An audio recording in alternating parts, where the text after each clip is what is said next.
Hello, friends. Welcome to the Logistics of Logistics podcast. My name is Joe Lynch. Thank you so much for joining us today. Today, awesome topic, awesome guest. Today's topic is the Emerge story with Andrew Leto. Hey, Andrew, how's it going? Joe, how you doing? Thanks for having me. Doing great. Guys, I never met Andrew until 20 minutes ago, half hour ago, and we've been kind of prepping, mostly technical issues, but I'm excited. I've known of him for many years. He's well known by a lot of us in the logistics and transportation space, and my honor and pleasure to be interviewing him today. So thank you, Andrew. Yeah, thank you. So before we go any further, please introduce yourself and your company. So, hey everyone, I'm Andrew Leto, but this is my third company in the logistics space, actually fourth, but I don't talk about that fourth because it's my failure. But if Joe wants to go into it, I don't mind. But I've had two other successful companies besides Emerge. My first being Globaltranz, and I started that when I was 23 years old, right out of the Navy. Now I think it's around a $2 billion company now, and I'm proud of what I did there. And then I started a company called 10-4, which is visibility for trucking. And it was from there that I came up with the idea for Emerge, which is what I'm doing now, which I'm really excited about. Like, it's my most exciting company to date. And, what's awesome about what we're doing now is like, when I first started Global Trans, I had no clue how logistics really worked. Now that I'm building my new company, I know building a company from scratch, especially technology. It's always nice to know all the moving parts. So it's exciting and it's fun to be at Emerge and still Nice. in the industry. I love this. I love logistics. I love freight. I get excited when I pass, just like most people that are in trucking logistics. Like when I'm on the free highways, I see a truck, I notice it, and it's just fun for me. Like, I love that. I'm sure Joe, you might be the same. Oh, yeah, I used to drive by trucks. Most of my career was more supply chain, and so I used to drive by trucks and say, "God, I know we need them, but God, I hate driving by trucks." I live in Michigan, and usually, like a truck comes by, especially in the wintertime, there's like slush going, like a wall of slush hitting your car. You're like, "Great, I could be blinded next to a, a truck carrying 40,000 pounds." But so tell us, who do you serve over there at Emerge? Who's your customers? We are going for we're building technology for shippers and shippers that ship a lot of starting for a lot of truckloads. So that is what we're building right now. We're building technology for shippers. We're concentrating on the RFP, which is how the shippers go procure their trucks. And that's where the Emerge story came. Like, the whole idea came from. I saw that when I was at Global Trans that there's a lack of technology on how shippers go out and procure their truckload, their trucking. As a matter of fact, for all their freight, there's a lack of technology. There's only a few competitors, and they're Right. really focused just on trucking. So we're building an RFP platform for shippers, which we call the marketplace. It's a market because that's how we drive revenue. But it's really the technologies. The whole idea behind the technology is to make it easier to connect with your current carriers and brokers, run a bid more effectively and efficiently using all the latest technology and benchmarking, and then going out and procuring truckload rates through. And then how we make money is through the network effect. So if a shipper brings in, there's 50,000 for hire trucking companies. So we're giving the shipper the platform for free, because when they bring in their 50 to 100 brokers and carriers, every shipper has a different set of carriers and brokers. So if everybody was on the same platform to do their procurement, in my opinion, it'd be a much more efficient market for capacity. If every trucking company went on and bid on the same platform, and then when they're doing a bid for their one shipper, they could again go see other shipper freight on the other side and bid on that. It would just be much more efficient than the way it is now. So is this a true that I had another podcast where I think Emerge came up, and somebody kind of said, well, Convoy versus Emerge. And I think what they were, and this is not to be critical of either model, I'm sure they both work very well. One said Convoy, um, if a load is, it's not a true marketplace, in that if somebody brought a load that nobody wanted, it just would go. They would at some point say, we're going to do it, even if we have to do it at a loss. We're going to find somebody to move that load. And Right. they said in a marketplace like Emerged, correct me if I'm wrong, if nobody wants it, it languishes, or they raise the price on it. Are you guys more a true marketplace that in that Yeah. regard? the difference between us and a digital freight broker, and we have a lot of digital freight brokers, and we have partnerships with them. They actually they we tender just as many loads to them as we do to carriers in our system. Oh, So really? Okay. yeah, So it's so not you're not trying to replace necessarily 3PLs or brokers. You're saying, "Hey, we can partner with them too. It doesn't matter to us." yeah, no, that's our goal is to give the shipper the best procurement system to run their trucking. And if that and that obviously includes adding their truckload broker, which could be a Convoy, Uber, or one of the digital freight guys, tying into their automated rates. So we have APIs built to all of them. So if you're using digital freight brokers, you come to Emerge and run a bid, and then if you're using for spot, the digital freight brokers don't have it for contract rates, but for spot rates, you can go in and get a spot quote from any one of your digital brokers, all from the platform, instead of going to all these different websites. So, and Okay. then you get the tender right from, if you tender to Uber or Convoy or Transfix, you can do it right from our portal. And yes, our model is we do somewhat compete with them because we do connect carriers to the loads as well. But if the shipper decides to use Uber, if Uber is more less expensive than a carrier in our system that's bidding on the freight, then it'll go to Uber. And we don't lose sleep on that because that's as long as our goal is just to give a platform to run your whole bid. And on average, we get about 10% of the freight that's moved through our market to carriers that come in and bid through our marketplace. But the difference between us and a Convoy and Uber is that we give up.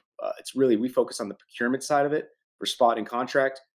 You could add all your carriers and brokers. A shipper has usually 15 to 20 different carriers and brokers on average. Some of the largest ones have 100 to 200. Right.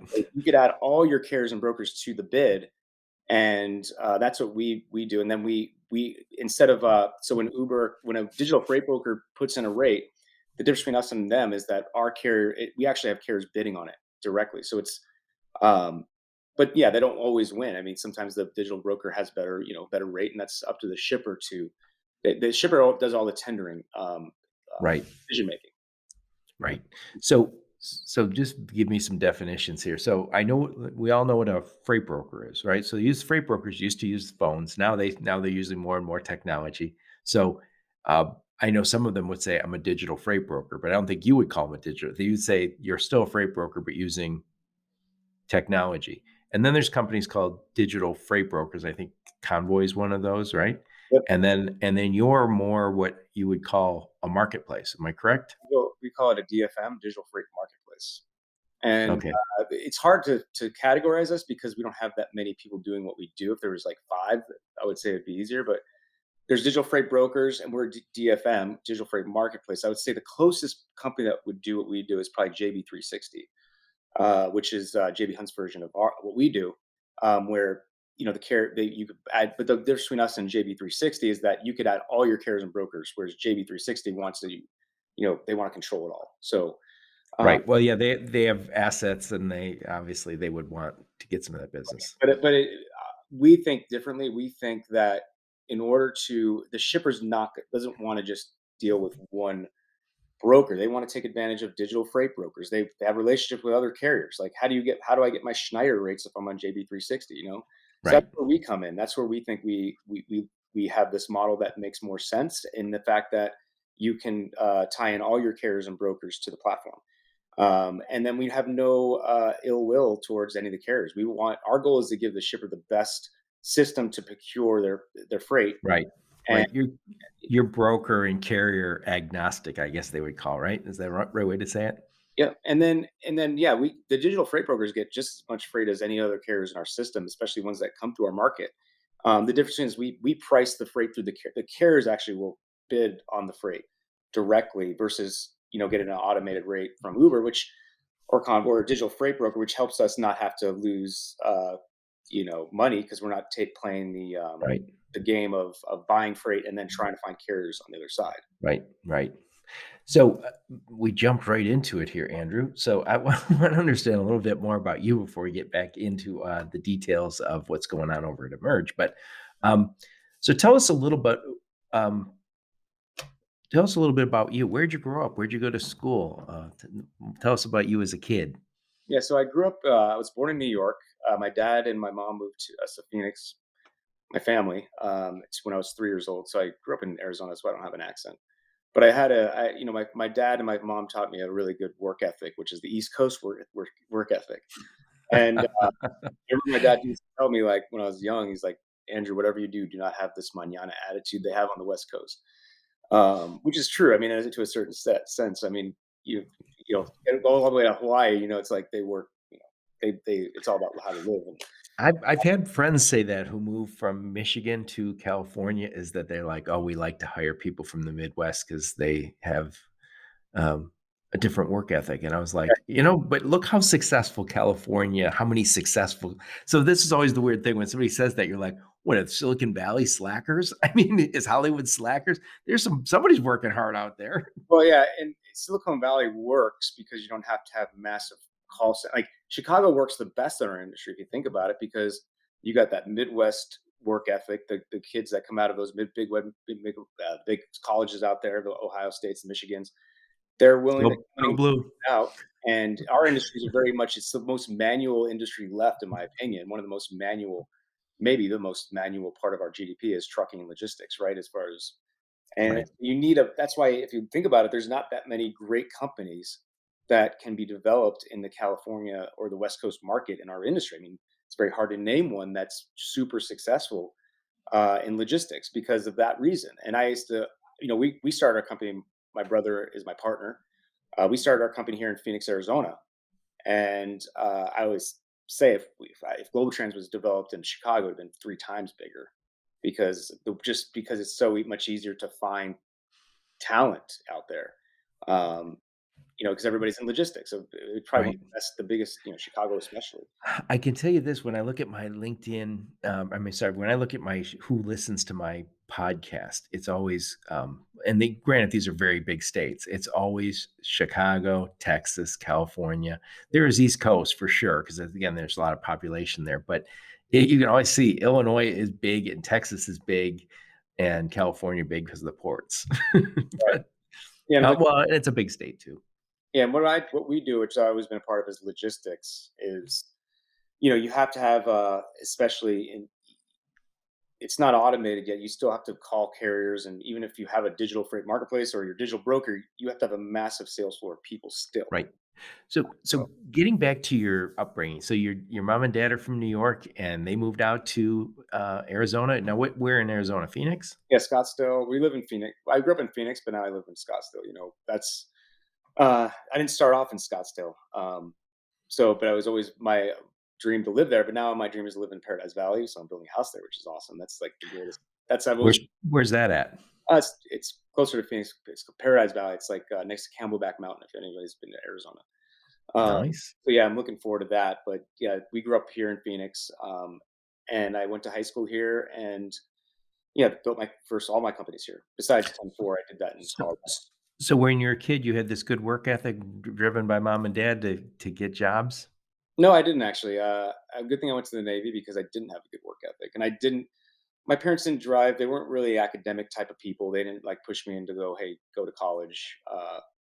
So when I didn't really have the grades to go to college in high school. I mean, I graduated probably the bottom of my class with grade. I just passed it, barely passed.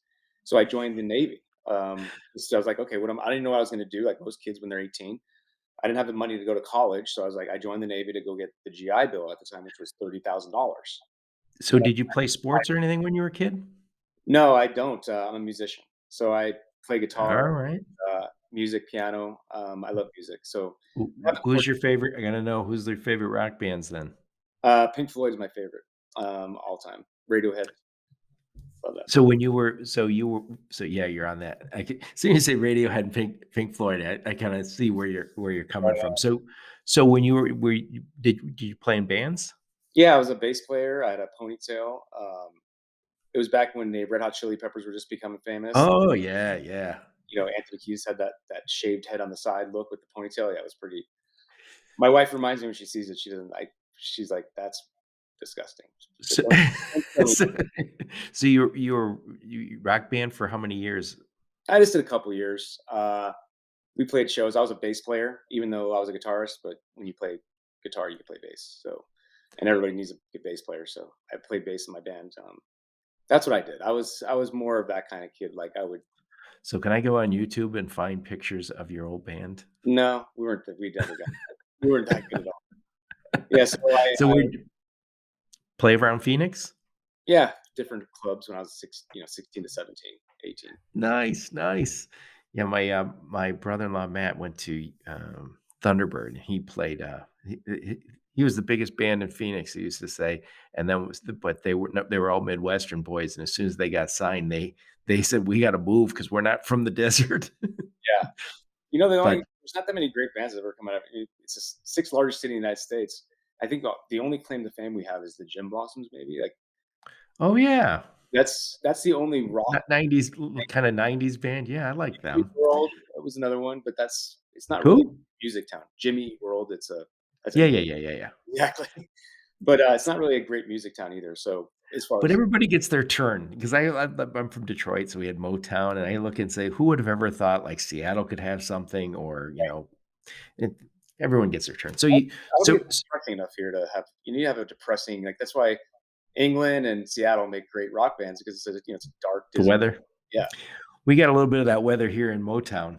I think ours was a little bit uh, just it was we had all that Southern migration. We had all these great musicians and clashing of different musical styles hitting at the same time, and man, it just worked. But for sure. so you're a musician. You weren't a good student. Did you play sports? And you in no sports, you were more playing your guitar. And then you said at the end of high school, you're like, "Hey, I'd rather than go to community college. I am going to join the Navy." So tell us about your time in the Navy. Yeah, I was the last to just about sports. I was the last kid picked on the playground, pretty much. So that was pretty devastating. But that's why I decided I didn't have the hand-eye coordination where I have skill set as far as how I think, but my brain doesn't connect to my body parts as well as most guys. So I didn't, but that's why It- I did join the Navy out of high school. Did 5 years, went to San Diego, became a sonar tech, and yeah, I was on two different ships. I was on a frigate and a destroyer. So I was what is a frigate anyway? Frigates are pretty much we call them the torpedo sponge of the Navy. So Tornado sponge. Nice. I would not get on a tornado sponge. torpedo. So in a battle group, when you have a carrier in the middle, right? You have your Yep. then you have your cruisers, then you have your destroyers, and then on the outside edges you have your frigates. So your frigates are your first line of defense against the submarine, which are the most devastating thing to a navy, right? It's submarine. Right. Actually, planes are. It's hard for planes nowadays to take out ships. Harpoon missiles, you don't even see the ships that you're fighting against typically in most modern warfare. But the frigate was the torpedo sponge. So thank God we didn't go to. I was in from '96 to 2002. Um, I was a sonar tech, so we would have a towed array. We would pull this pretty much. You're pulling like a mile long. You're pulling microphones behind the ship and looking for the sub. Your whole job is to protect the carrier. Who's in the Yeah, middle. if you scr I mean, I know every job is important on a boat, but I think to myself, yeah, the guy who, sees threats a mile away or 10 miles away it's probably pretty important to the gig. Yeah. So, what did you learn while you were in the Navy? Did that straighten you out? I know a lot of people go into the military thinking, "That's gonna make me a better man." Did that work out for you? Yeah, when I was in it, obviously, you look back and if you would have asked me if I liked it when I was in it, I'd probably tell you no. I wish I could do this.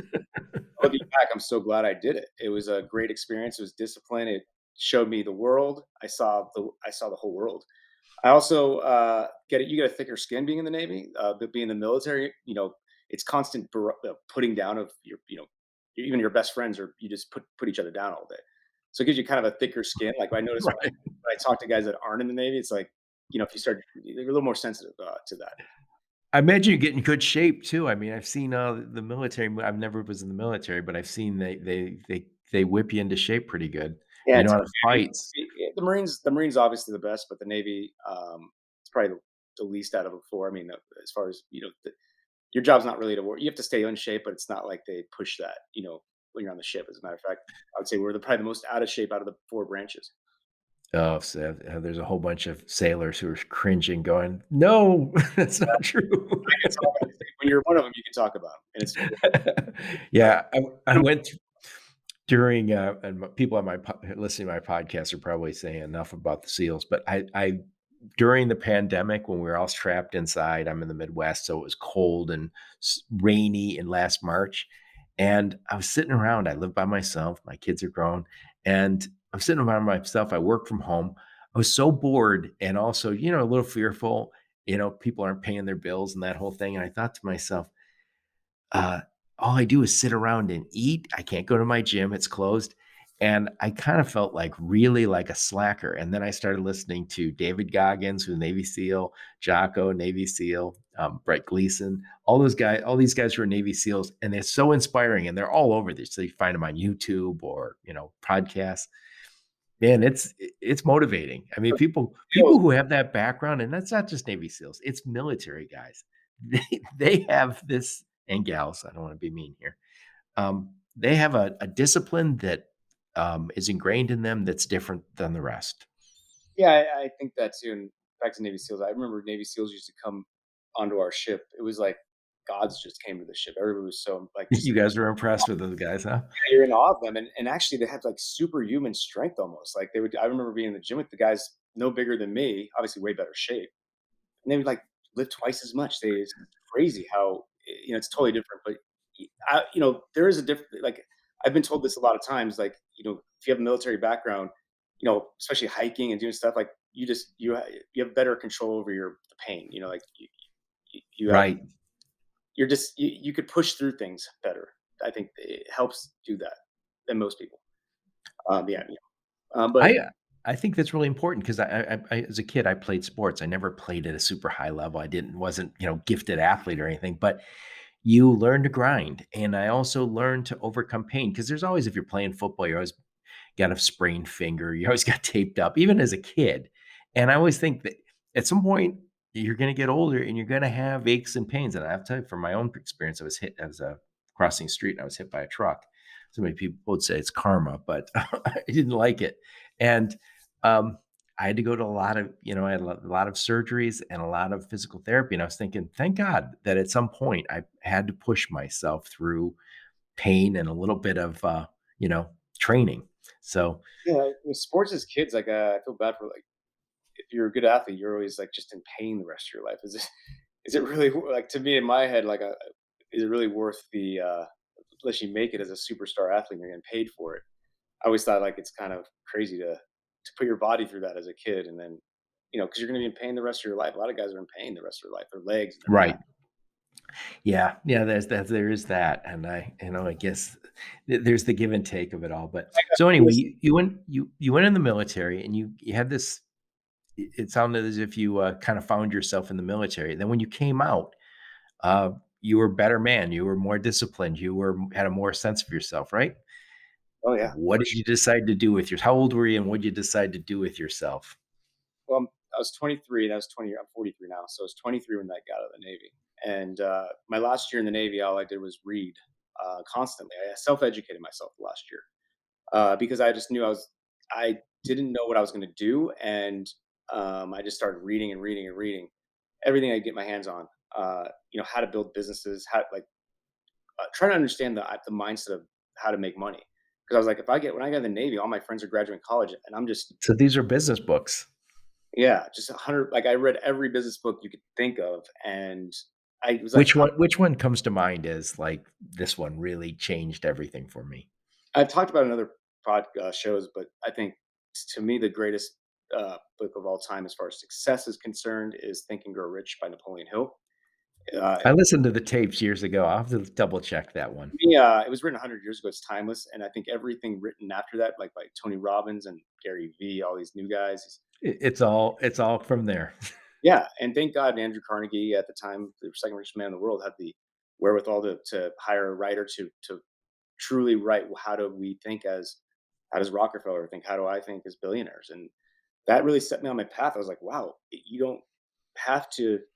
Uh, I always thought like you have to have a college degree and then you have to put your time in, work your way up the ladder. I mean, that's how you're taught. Like, I don't know if it's taught that way anymore, but that's how it was like back in the 90s. You get taught like you have to work your way up the corporate ladder, get experience, that matters. But really, when I started reading these books and Think and Grow Rich kind of set me on that path. is that you don't need any, like, that's not what's needed. What's needed is the mindset, how So to, you want so you wanted to start a business right away then? not necessarily, I just wanted to make money. I was just like, I'm gonna get out of the Navy. I have no money. I've never had money. I'm like, I got to make some money. So it was all about that at first. And then I was like, oh, well, then when I started with Globaltranz, it was like, oh, I'm making good money. But then I started getting really ultra competitive. I was like, I want to be the, what we do at the time. I want to be the best at that. And then I was just fine. It was never about trying to be rich. It was always, at first it was about just making money, but it was after I Right, started paying the bills and living an okay life. It was all about just being like seeing how far I could push it. You only live right, once you only live once, and to me, you gotta push as far as I don't want to die like with regret, and right.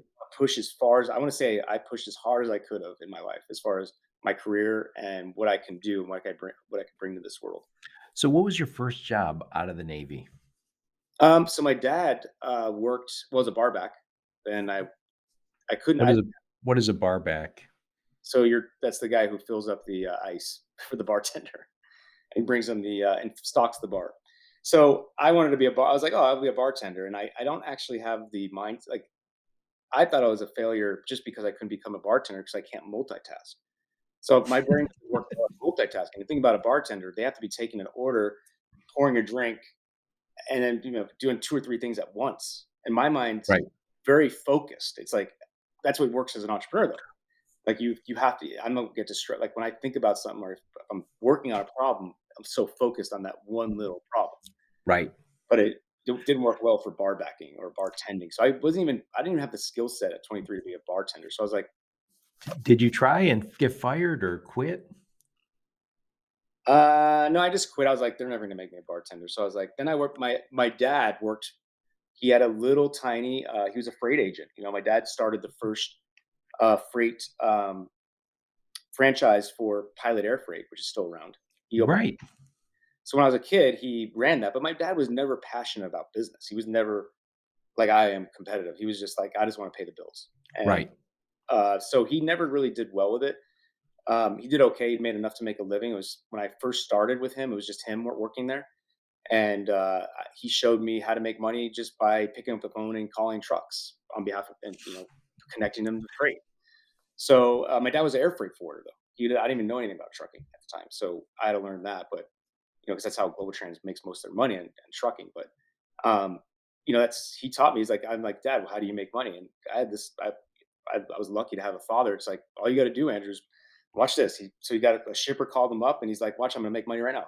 And he showed me. He's like, and literally all he did was look at a book of rates called the ACI guide, which is what freight forwarders still use, I think. And he's like, I'm gonna move this freight for this shipper. I'm gonna see if I can put it on a truck, because a lot of, I'd say 30, 40% of everything Right.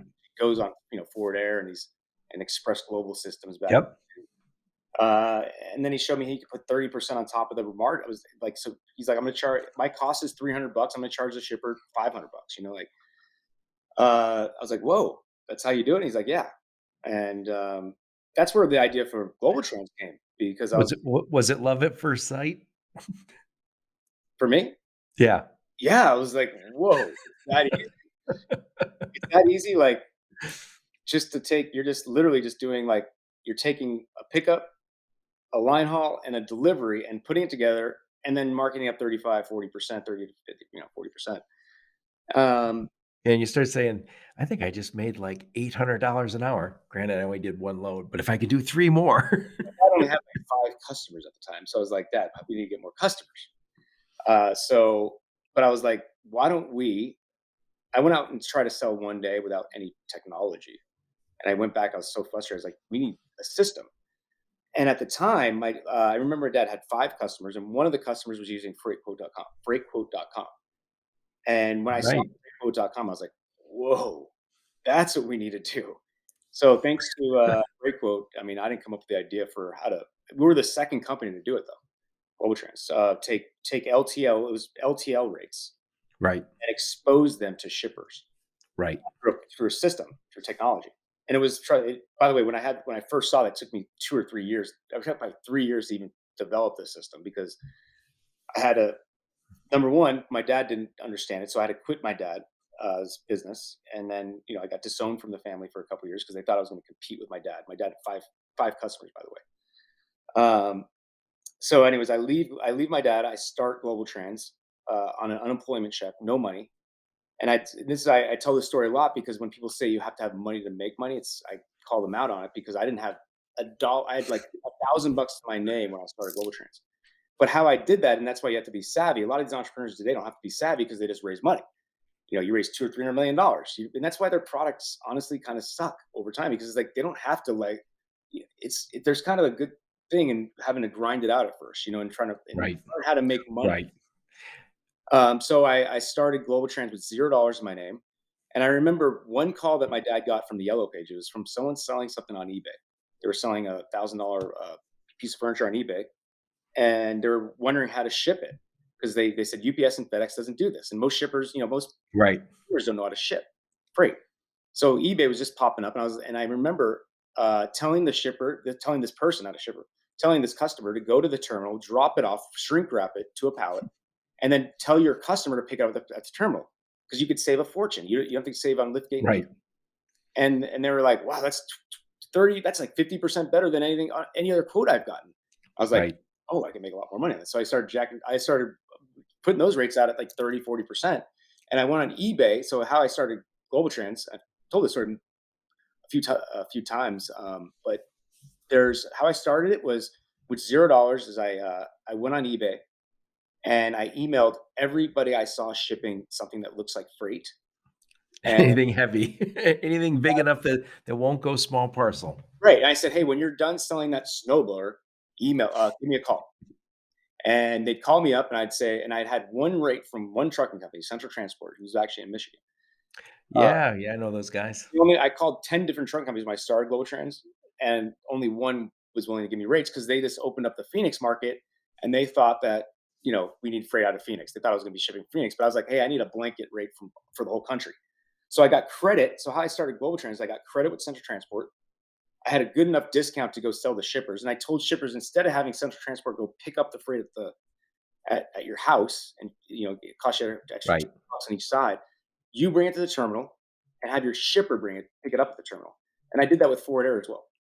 So after my first month in business, I emailed thousands of people for my first 2 weeks. The most work I've ever done in my career is my first 2 weeks starting Global Trans, and because I had to do everything. I had to email all the customers, and then when they started calling me and calling me for the rate, I'd give them the rate. I'd take, and then I'd give them a rate based on thinking that they would drop it off the terminal, Right. which would be like I knew I'd just crush anybody that they would call because everybody else would try to Right. residential pickup. But I knew that anybody selling anything on eBay would be willing to bring it to a terminal, Right. which would say saves $300 or $400 per the shipment. So Right. I won everything, everybody I emailed, I won, and they paid me through PayPal. So thank God all this was there. Like I got paid through PayPal. So my first month, I started Global Trans with $0 in my name. I got like $500, but after a month, I had $100,000 in my bank account because I did $100,000 in business my first Whoa! Just so that was just shipments, mostly eBay stuff? 100% because remember they would prepay me, and then I Yeah, called.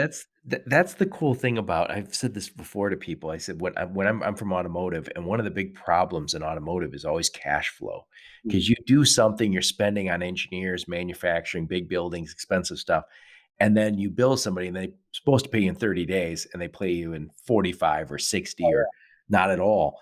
And then when I got into this business, I was like, "Wait a sec, I don't pay my bills for like what, 20 some days, 30 days, maybe at the latest. I think it was 38 was the absolute latest before they cut you off.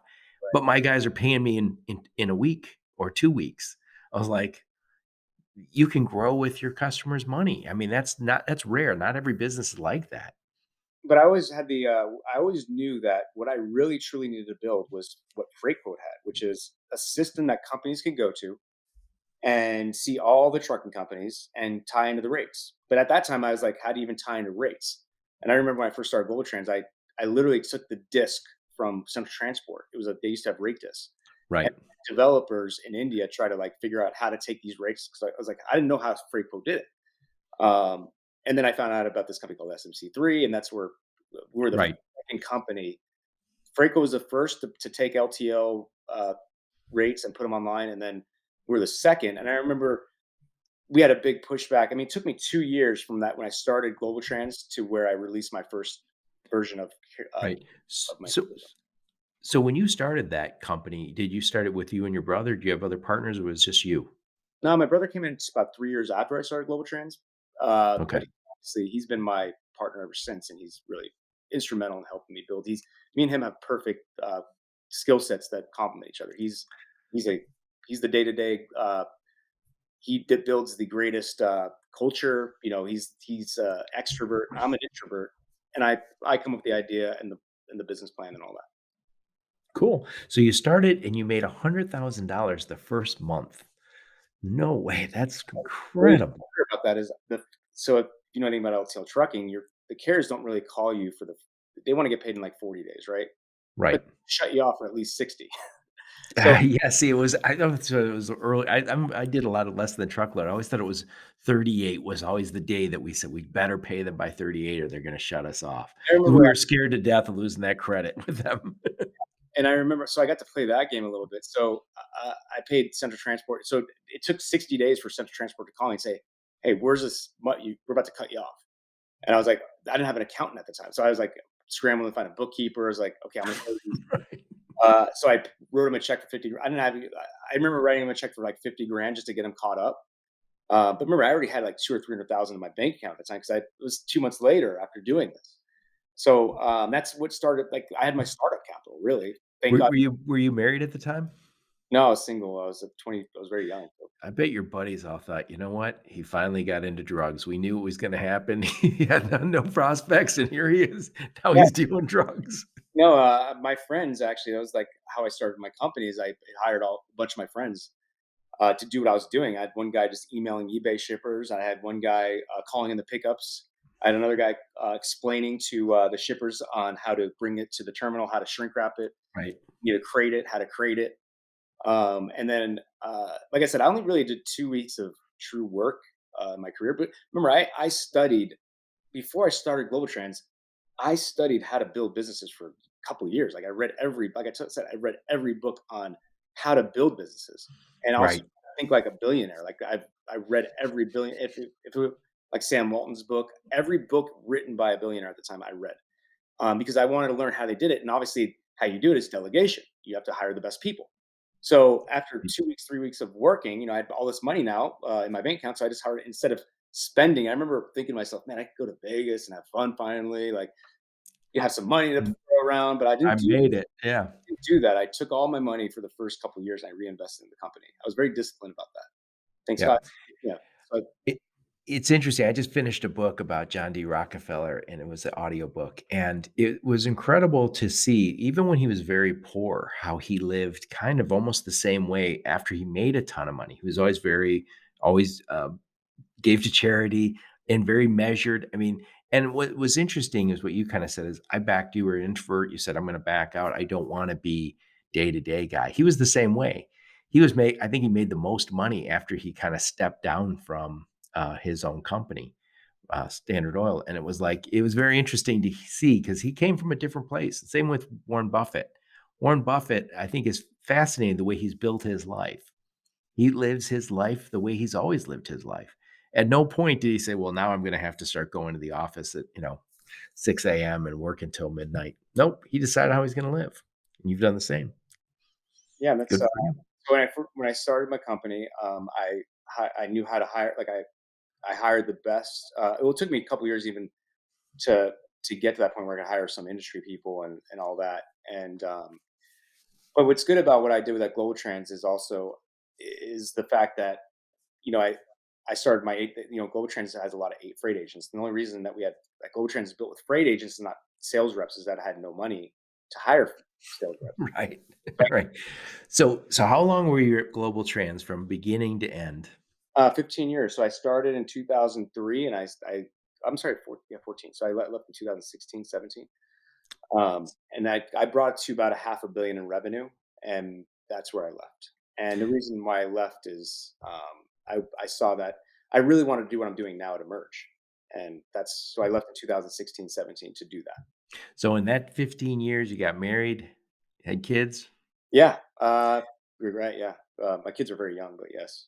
I So you more or less, you grew up during that time in a sense. I mean, you grew up during the Navy, but I mean, you start to have a sense of yourself. I mean, it's gotta be what a wild ride to go from absolutely no money to a ton of money in 15 years. It must yeah, have been that's much quite a learning curve. and, that now that I know what I do way better than I did back then, and I know every angle, I'm just very curious, like, I wanna know how it all works, and when I first started to merge, I had no clue how large shippers actually thought about trucking, and now I do, which is awesome, like, um, but experience definitely helps, like, knowing, being an expert in what you do is very important. Right, right. Well, but to some extent, there is some value in where you started, which is, I don't know, but I'm a little naive about things, but I'm gonna run like hell until I figure it out. Yeah, and I always and I curious. I never wanted to say I knew everything, and I still don't to this day. I don't want to know. That's when you fail as an entrepreneur. I think is when you're a know-it-all and you think that you got it all Right, figured. right. The more I know, there's an old saying, the more I know, the less I know, and it's because the more you know, you start to realize how much more there is to know. Right. So let me ask you, when you decided to exit Globaltranz, who did you sell that to? So we had private. So we got our first investment when we hit 100 million in sales. Which, now if you just have an idea, you could get a $10 million investment. That's what we got. And so we brought in 3 or 4 different private equity companies to help us take it to the next level, speed things up. I could have done it without the private equity companies and venture capitalists, but it just definitely helps to speed things up. And I was able to leave it, like, have carriers scream at me because we owed them money, and it was hard. It's very hard. I don't know if I could ever go through that again. Making money, it's just before you venture capital, you'd have to make money. Then you'd have to go hire your people. Then you'd have to like wait, get more more customers. Then Right, yeah, it was a right. game. It took so long to build businesses 10, 15 years ago. Right. Well, what's interesting is, you mentioned before you got capital. So I remember reading about like companies like Facebook would have gone public way earlier. And the reason they would have gone public is because the guys who were sitting atop of this thing would say, I just want some, I want to buy a house. I want to buy a nice car. And so now there's so much private equity and seed capital and VCs that are in early that say, hey, we'll give you some money. You're going to be just fine before this goes public. But they said a lot of IPOs were rushed in the past because people wanted to cash out a little bit, take some chips off the table. What's really scary is that, and back to your question. So I sold. I had 4 private equity companies, and that's why I left. Once you have 4 private equity venture capitalists, um, it's very hard to grow your business, honestly, because there's always someone in the room that's going to have a conflicting interest. Like they might just want to flip the company, like they just want to turn around and sell it. So obviously, investing your money, burning cash or investing deep into the company is not going to be in their what they want to do. So that's what happened at Globaltranz. I had an investor that wanted to slow things down. They were happy getting a 2, 3x return in a couple of years, and let's make some money. And that's not what I want to do. I wanted to do what I'm doing in the merge at Globaltranz, but I had an investor there that was against that, so I had to leave. I always think it's kind of interesting when you bring in, venture capital or private equity or investors of any sort. At some point, you might not be the boss anymore. That would be challenging too, especially when it's your baby and you said, "I'm the one who had the vision. I'm the one who built this. I've got the blood, sweat, and tears." And now somebody writes a check, and then one day they're like, "You know what I'd like you to do tomorrow?" Right. It wasn't that they're bad. Like I feel like investors today don't they really understand like we're betting on the founder, and the founder is the best person to take this thing to the next level, no matter what, even if they have big problems, because they're gonna if you hire someone to run it, they don't lose the guy you hire isn't gonna lose sleep if the business goes is Right, right. Now the founder got to that point. Some founders have trouble going to the next level, so I get that. But in my situation with Global Trends, it was all about. It wasn't that the investors were terrible people. It was that there was just one with a conflicting. Yeah, We want this company to start making a lot of money, so we could turn around and right. sell it. And at any point, like Globaltranz at the time with $500 million revenue, my goal is to take. I wanted to take it to a $2 billion company, like organically, instead of do it through Right. acquisition. You look at, we look at Amazon right now and Jeff Bezos and go, "Oh my god, look at how brilliant he was." It had to be at least a decade of people saying, "When is that company going to make a profit? Right. When are we going to see actual success?" And what Jeff Bezos, to his credit, said, "I don't care that the whole world is screaming, 'Make money.' I'm going to, reinvest." Right. And That's I what I think want. it worked out okay for him, I guess. And that's what I want to do with my new company, Merge. Like, I want to just, like, I don't worry about, can we monetize the shipper right now. I just want the shipper on the platform, because I was like, and then Right, I keep building and building and building. Uh, and then one day it will all come together. And yep, at this point right now, that's not my, it's nice having investors and money. You can do that nowadays. And right. Bezos needed a lot of money to do that. Uh, So when you left, when you left Globaltrans, how long until you started, 10-4 and then Emerge? so I started 10-4 at Globaltranz, and always wanted to build the marketplace for trucking. I always thought it's crazy. Think about this. If you go buy a plane ticket, if you buy anything, there's a place you could go on the web for most things and buy it. You Right, can buy trucking capacity on the internet today, or you can't. You could go to one digital broker and you can buy from them, but you can't buy everybody. There's right, no marketplace for trucking. It just doesn't exist. And right, that's was my goal always. I didn't know how I was going to do it at the time. I had no clue. Actually, if you asked me 2 years, 3 years ago, what Merge is going to be doing, I'd be like, I would have told you probably a different story, because I didn't understand it. I had to go out there and meet with tons of shippers, understand it from their angle. Like, why do you choose the carriers you choose? How does it work? What are the limit? Why do you only give so much to one carrier?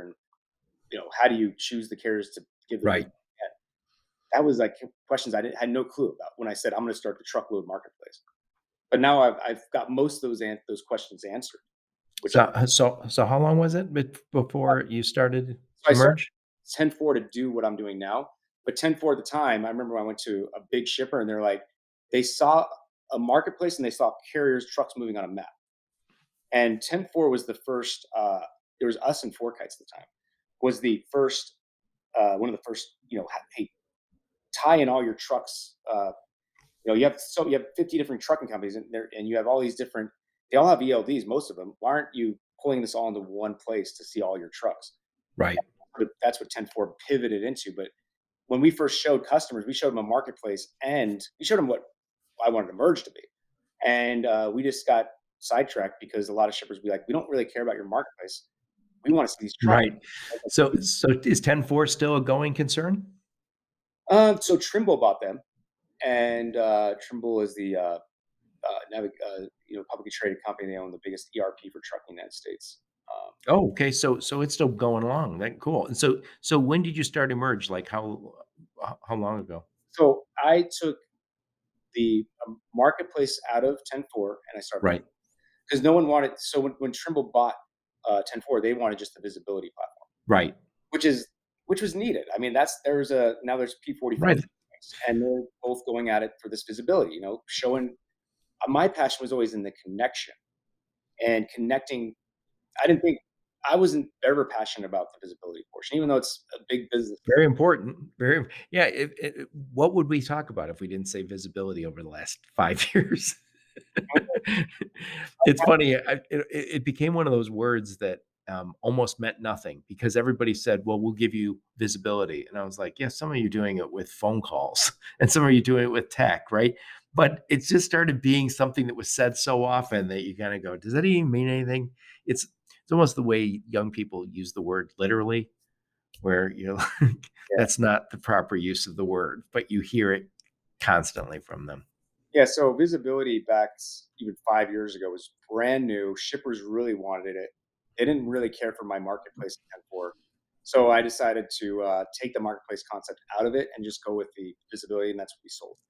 Then I got to put the reset button at Emerge, and now Emerge is really what 10-4 was supposed to be, which is a visibility and connection marketplace to carriers, which I was always passionate about. The visibility I just gave away for free. Still do Right.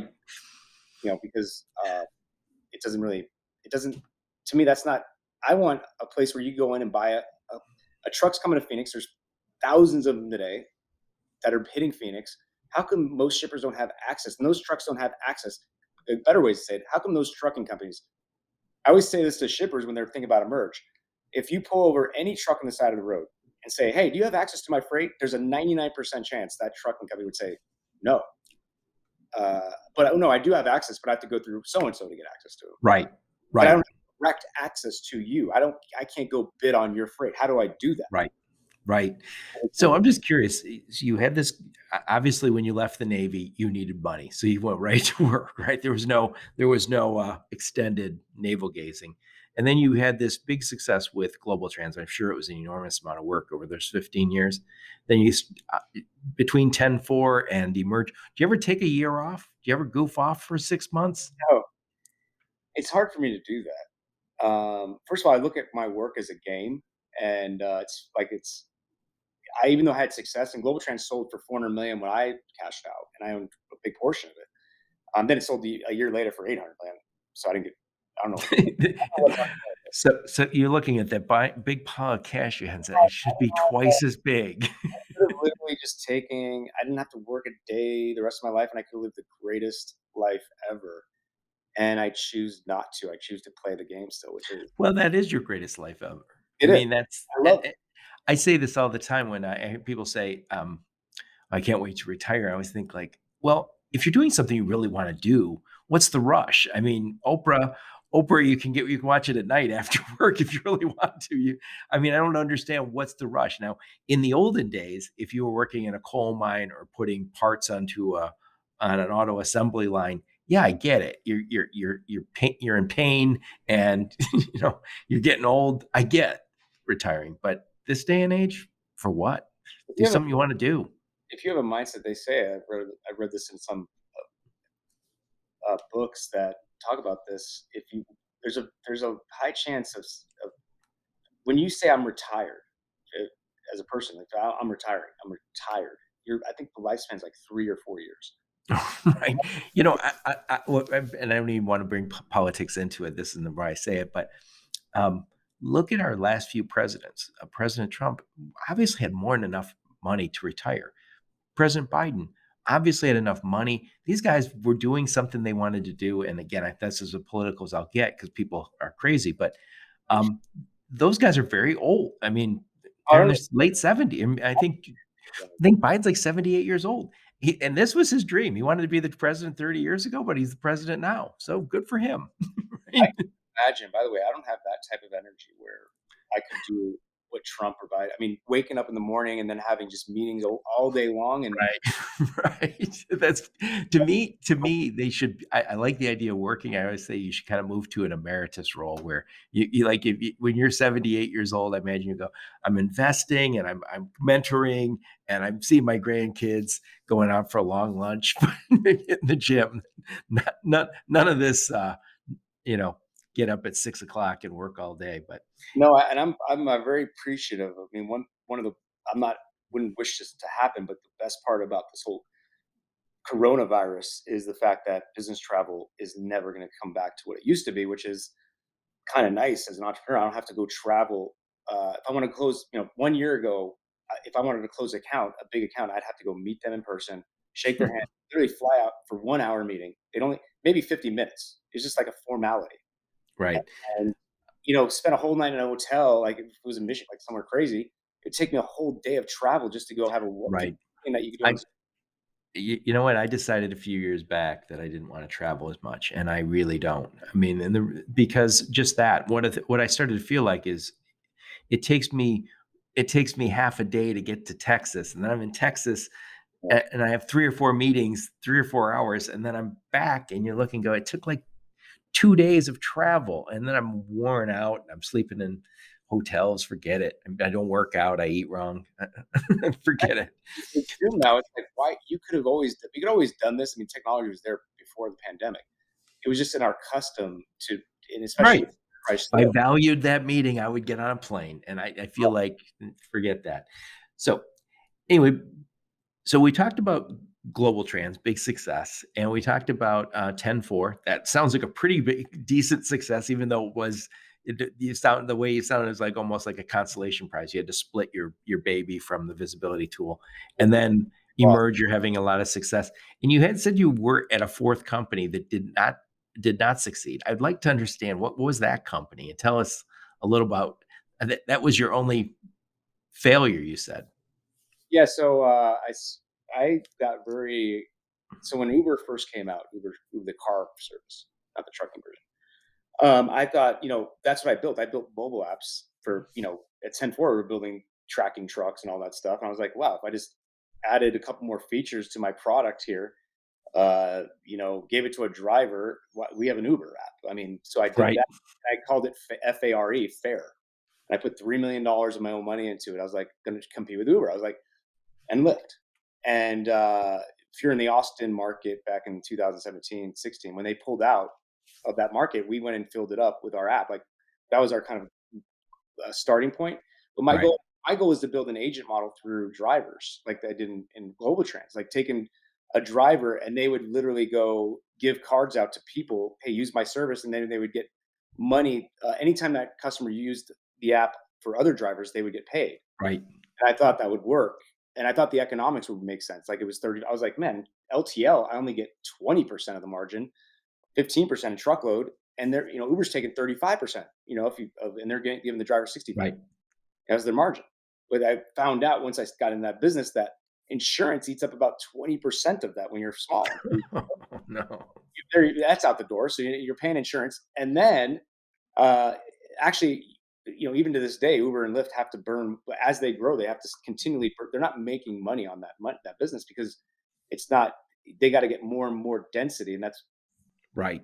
learned that. No, I live kind of out in the country, and Uber and Lyft were not good for me. So, like, when I would leave, and when I say out in the country, it's not that far out, but like 25 minutes out of Ann Arbor, and it was hard to find a driver to come pick me up and drive me home. It just used to drive me crazy. And they would say, "The problem is when I drive out to where you live, I don't have a fare going back, Right. so And I pay a lot more." built fair. I was like, this is going to make sense. And I actually, when we got to $20 million of revenue, we were like number one in Austin, Texas for a while because Uber and Lyft pulled out of Texas because of the laws. We went in there real quick. And we're like, hey, we have the app. So we filled, it was us in Ride Austin. And we got up to 20 minutes, but as we got more revenue, we'd have to burn more money. And then I went out and tried to raise money from investors. They're like, listen, there's already two massive players. There's not enough. There's no room for another one, which makes sense. So my biggest, I failed because, and I have to look back and I reflect, I failed because I didn't understand that. I thought 35% was enough. You would grow and you could actually uh, Right. pay for it. But it was That was a big margin from where you came from. right, and exactly. I was like, "Wow, this could be it's even better than trucking." And then I figured out and I found out, no, as you grow, you're burning it costs you about 5 to 10% over your cost to run the fair. Uh, Right.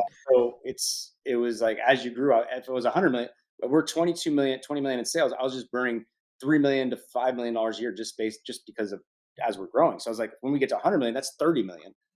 No way. And no one wanted to fund it. So I had to close. So, you had obviously had a lot of success before you started this. So, I mean, it sounded like when you were a kid, you weren't a good student, you didn't necessarily play sports, as you said, your last kid picked. You saw you grew probably through your music and through the Navy.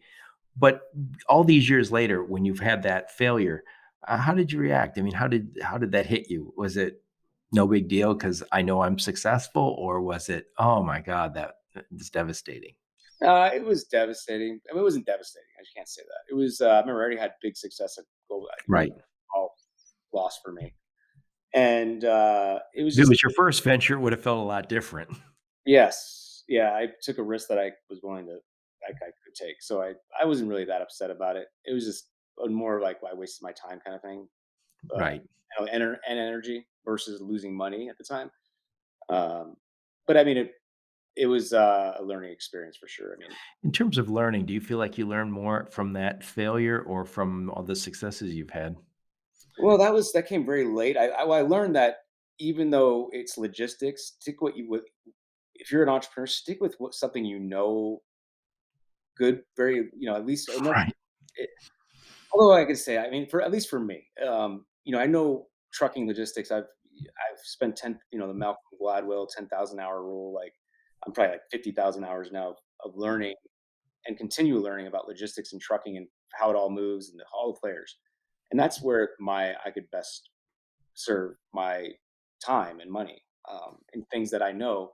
And in this industry, there's not that many great people who build technology. That's one of the reasons why I'm successful. Is that I'm okay at building technology. If I was in any other industry, I would be. If I was competing against Silicon Valley, it would be a different story. But I'm not. We kinda are now, aren't you? And what logistics? Not really. There's no one in Silicon Valley that I believe is doing anything that is impactful to a big degree yet. Yep. It hasn't happened. I mean, I you always feel like those guys are like 10 and 0 though. Once they get here, they are they whatever industry they get to, they do a good job. have Flexport, you have a couple others maybe, but no one's usually impactful yet. I mean, from Silicon, Right. no one from Silicon. There's not a. I don't know any yet. Maybe you do. Yep. I don't know anybody that's successful. So so let me ask a question before we get back into, Emerge. You've had some very successful companies with Globaltranz and then with 10-4 and now, with Emerge. What would you say were the keys to those success? So you had to give some reflection after Globaltrans and after 10-4, and as you get into Emerge, what was some of the things that you say, "God, I was to do 4 things in that business, it would be these 4 things or Oh, 5 things." I would say the biggest thing that I've learned over the years is that team matters more than the idea initially, and then it's actually the most important thing. That's why investors have learned to invest in teams, not just person. So team is the most important thing. Building your team and the energy behind your idea is the most important thing, and then also talking about your vision every single day and reminding. I take this from Steve Jobs. I've learned a lot, like just by reading all these about the greatest entrepreneurs of all time. But reiterating your vision every single day to your team is very important. And those guys had to buy. I'm assuming that when you say energy behind the idea, you mean your team is believing in that vision, and they believe it as much as you do, or 90% at least. I explain them over and over until they finally get it. And it's like, oh, and then if and I want all the guys around me to treat the company. I've learned that you want the whole team around you to treat it like you would treat it. So obviously, giving them equity, which I think you have to do. I wouldn't know how to start a company without giving equity to my best guys because I want them to all be owners in the business and women. I want them all to be owners and push like I would push. And Right. and then obviously their skill set needs to be different than everybody else's. I make sure of that too. My team, like if my this guy's good at that, I need someone good at sales or Right. especially in technology too. You have to find the skill sets that are needed and complementary to each. So there's this vision and a team. What else? What else is some of those keys to success to all these ventures you've had? What's idea, then the team is I think a lot of, and then not building a business plan either. Like obviously, when I started Emerge, I wanted to build a marketplace for trucking. But if you look at my business, I didn't really do a business plan because I didn't really know what I needed to do. You were so ready to pivot. That's what I've always felt like is I've had businesses in the past where I had this very detailed business plan, and then you kind of look and go, "That's not what happened." But actually, as an entrepreneur, I feel like finally, I feel like Emerge is more on that line that is going to be the line that takes it to the next level because we're going to do. I mean, we might be the fast growing logistics company of all time because we might, next year we might do a billion or have almost close to. I would say we could be approaching $1 billion pretty soon in revenue, and we've done that in 4 or 5 years. Um, and Nice. yeah, so it's nice because I feel like we're on that. I finally figured out who Emerge is going to be to create this truckload marketplace. Well, so let me ask you, when you started Emerging, did you start that with just your money, or did you go get investors also?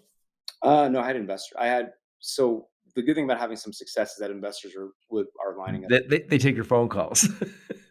So I gave enough to investors but not because I needed the money. It's always good to have investors like my investors called we have a VC called Raycroft, and they're helpful in bring. VCs are actually getting really good at bringing in companies too to the bit. Like they brought us Albertsons, for instance, they have a relationship. So your Right. investors can be your salespeople to start too, not only give you money. And that's what I look for in these guys. So I have investors now. It you're also when they invest, I imagine you're getting a whole bunch of, really smart people who are on your board all of a sudden.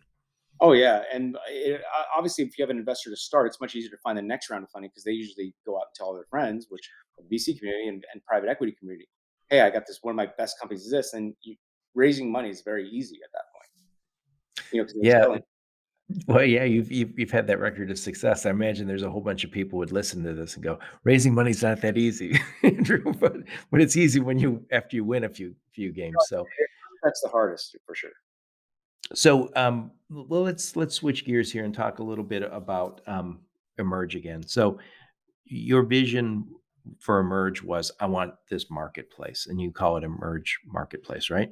Yep, mergemarket.com. I mean, Merge Market. So, what's the real advantage for shippers? Why should they use Emerge Market?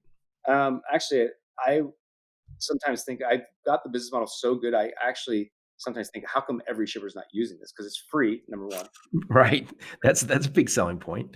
It runs your whole bid, including the bids with your current carriers and brokers. So if you have 20 carriers and brokers in your stable today, you could run your bid with those carriers and brokers and trade with them for free. We don't charge you any money to do that.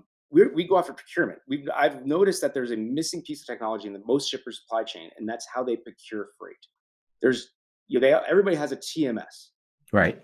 No one has a great procurement system for all their modes of transportation. We're just starting in truckload. We're getting into drayage now, but my goal is that we are doing the freight procurement for all modes. And then we use the network effect.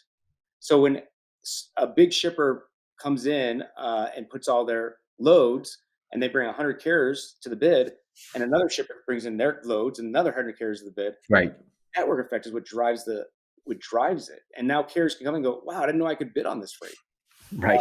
and then think about this: how many trucks are out there, private and dedicated fleets that are moving empty today? Now there's a couple companies trying to do it, but it's never been done good, in my opinion. Right. Right. Right now, I think that the number one company that does that, which is connect shippers to dedicated and private fleets, which is, remember, almost half the trucks out there are private or dedicated fleets. Right. 30% of the time, 30 to 40% of the time, those trucks are empty. So whenever you see a logo on a truck, there's a 30 to 40% chance that truck's empty. Meaning because it's probably a local, it's probably less than a 200-mile run. But wherever, if it very rarely does it have freight going back for that same company. Right. So utilizing that equipment is not even being taken advantage of. So that's what we're trying to do at Emerge is, and a lot of shippers will say, hey, you sold us when we first started on, we could put our backhauls in here. And I tell them, like, that's the future. I mean, we need to get tons of shippers using this product first. Then once they use it, that's when you can then sell them your excess capacity, and then they could take advantage of it, and vice versa. On the Right. everybody, big shippers sharing dedicated fleets.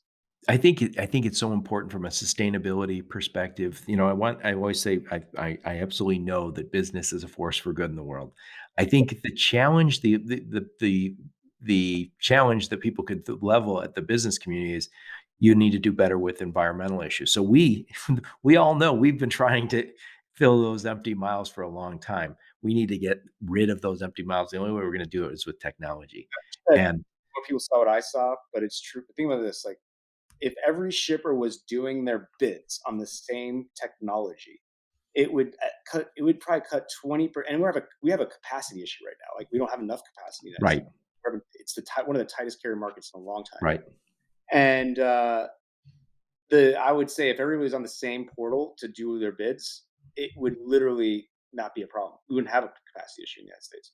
Because think about it: like every truck you see moving today out of a city was bought by a shipper. They probably have 20 relationships, 30 relationships, carriers and brokers. And there might have been another truck coming here that was a better option for that. Maybe that truck had a dead head right, left. There's always a better truck for a load. It's just the data is siloed everywhere. It's like right, this shipper's doing procurement through spreadsheets and email, which most of them do, by the way. This shipper's, and that's what the worst part, what frustrates me the most about this industry is the fact that we have a free platform, but I have to literally go to every ship in the United States with an enterprise sales team or some kind of way to get it to them, because right, it's not.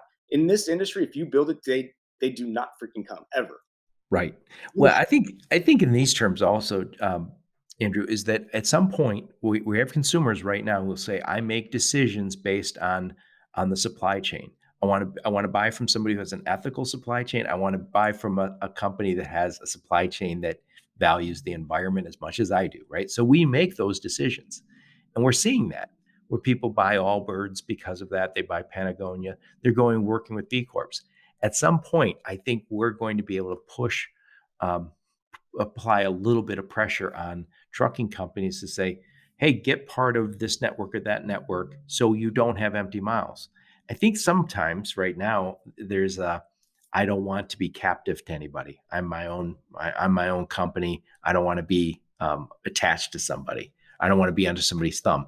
And I've heard different people say, I used to have, well, one of my brokers say, and they mentioned a large brokerage company, one of the largest, said carriers hate working with them because they feel like as soon as you start working with them, they have so many loads that they keep you busy all day, every day, but not for the rates you want. So after a while, you're like, why did I start this trucking company, right? easy So though, our yeah, it's hard carriers. to say no after a while. Yeah, But anyway, we've got to get rid of those empty miles. So I like what you're saying. Um, So getting back to it, for shippers, great deal. Now, why as a carrier, why should carriers sign up for Emerge? because now you finally have access to bid on truck. I mean, if you, like I said, if you show me a truck in my system and they were brought in by, let's say, one of our big shippers, there's a 99% chance they don't have access to any of the other shippers in our system because they don't have the sales force for it. Unless you're Swift, Knight, JB Hunt, Schneider, you know, Right. and that's your biggest competitor, right? The biggest trucking companies, because they want, but they want to own everything just like the biggest brokers want to own everything. Right. So, most shippers want, carriers love our system because they finally have, they make the decision on whether, like right now, they have to go to a big broker maybe to go get that freight, right? They have to, and maybe that big broker says, you know what, I need you on this shipment. Right. Right. What if you actually had access to that shipper directly where you don't have to rely on that? And that's It, where it's it's so hard, by it's the a way, to carriers and everybody and shippers, this whole concept. And that's the hardest. My job is like, glad I'm doing this because I have to explain and reiterate over and over. It takes actually even my own salespeople, because we have such a unique model and we're the only ones doing it this way, to understand what our sell is and what's the benefits and why does it all work. So it's not right. their ship in a sense, but Yeah, just it's getting them. funny. I've had lots of small companies. I'm a small company now, and I always say sometimes it feels dangerous dancing with giants. So people are like, "Oh no, no, I don't." That company's huge, and if I start working with them, they're going to step on me. And that's one of the reasons. As soon as you start working with a large broker, or if you're a carrier, start working with a larger carrier, you start to feel captive, and you also start to like it because you go, "Hey, I got steady cash flow." So What's so there's an advantage to joining Emerge because you aren't you don't have that kind of relationship with carriers. how bad this is? Every single broker and every single large carrier in the United States wants to silo their own capacity information so they could take advantage of themselves. But is that really doing the industry? Is that doing anybody good? No. It's Right. that, if you ask the biggest broker in the United States, hey, could you show me where all these truck, like at least, or how about this? Even do it. What take this? If you can't fill those trucks up, could you at least let the rest of the market know? What do you think they would say? Hell no. No, no. You know what? It's interesting what you're describing. Kind of is like what Apple It's did at one point is say we're going to have this closed system, right? You're not going to. No, we make everything, we own everything inside the Apple product. Where the IBM model went a little different. right, and that's where I know we're gonna win because that is over The time. open the It's not open a model. it's not a sustainable business model. Can you imagine 20 years from now, like the biggest broker, biggest carrier, like hiding their information and actually that makes sense? It won't make sense that as technology and everybody gets digitalized and everything gets digitalized, sharing the information is more important. It's better. It's better for everybody. And even if you want to take advantage of that capacity yourself, you're the biggest broker. Hey, I could fill this truck up. You don't fill them up all the time. You might fill them up like 10, 20. It's not even that much, to be honest with you. I've seen it. 10, 15% of the time you can fill that truck up with your own freight. Um, let's say, why don't you at least make that information available, 6 hours after, before it, Right. give it. but it just doesn't exist, and that's Yeah, what. it's interesting because I think in some regards, if let's just say I had I had a few trucks, and I'm working closely with a broker, and they say, "Hey, I can't fill you up, but I know someone who can." Boy, I'm going to be happy that we're working that way because I look and go, "Hey, this dude, even when he doesn't make money, he helps me out." Right, That's and that's somebody I want to work with. That's a partner as opposed to just a transactional business. So it's good for shippers, good for carriers. Now, why should freight brokers and 3PLs work with you at uh, Emerge? so freight brokers and both freight brokers actually get most of the freight in our system today, and freight brokers actually, if you want to bring a merge to we have a new program that's coming out that you could actually bring our platform to your shipper, but it's in its infancy. If a freight broker wants to gain more freight from a shipper, you definitely should bring a merge. Let me just say that. So we're actually going to make it open to freight brokers. We're not stupid in thinking we're going to get every shipper ourselves. We know that we have to partner with companies like big freight brokers and 3PLs to do it. But a lot of them are very, I'll be honest, like it's very hard for me to talk to freight brokers because they're so standoffish about their carrier information. They're so Right, standoffish about their shipper, but you don't really own that shipper. You're bidding on some Excel spreadsheet. So is everybody else. right, Uh, so get in right. there. You want to contact Emerge and say, hey, how do I bring this to my shippers? We're open to that and using us as a technology. But a lot of brokers, I'll be honest with you, are so short-sighted, and they think that their biggest thing they have right now is the fact they know they own this freight and they own that carriers on that freight. Right. They don't wanna We share that. well, collaborating and sharing information all feels great as long as I'm getting something. As Right. soon as I'm giving something starts to feel like, "Oh, whoa, wait a sec, that's everything proprietary, that you're gonna ruin my business if I share. But please give me some of your information." Any broker, so what we do is we give a shipper most shippers, again, how do you buy the freight? They buy it off of it. So, they go out and procure their rates once or twice a year for contract and then every day for spot. Why don't you bring them? If you brought them a system for this, you would get way more freight from them to your brokerage. So we've been exploring that model, but no, honestly, no brokers really. It's kind of funny. Like I've told even some of my broker friends about this, and they call me back. Joins emerge, and then you're going to be like, you don't want this. It's just crazy to me. It's like insane. But Right, at least it's logistics. I mean, what am I going to do? right. Well, you're doing all right. That's So why, that's why it's not hard to be. And a lot of my guys that work for me, like some come to mind, Jet McCandless from P44 used to work for me at Globaltranz. This is the best industry to be in. Like if you want to be an entrepreneur, because there's so many ideas that you could go with and run with, and it's so you have to shake your head at a lot of the decisions that even the biggest companies make. Um, right, it's like, right. Chet was supposed to be on this podcast. He had to postpone, and I don't it's been a while, so I'll have to reach out again. yeah, he's all, and he gets it. Like, He's doing all right too, I think. So yeah, share like so that's why truckload brokers and we again give most of our freight to truckload brokers today. Most of them we don't give it to shippers. Tender, remember, it's free. It's free to add all your brokers. Um, so s that's so how do you guys make money then? If it's free to shippers, it's free to brokers?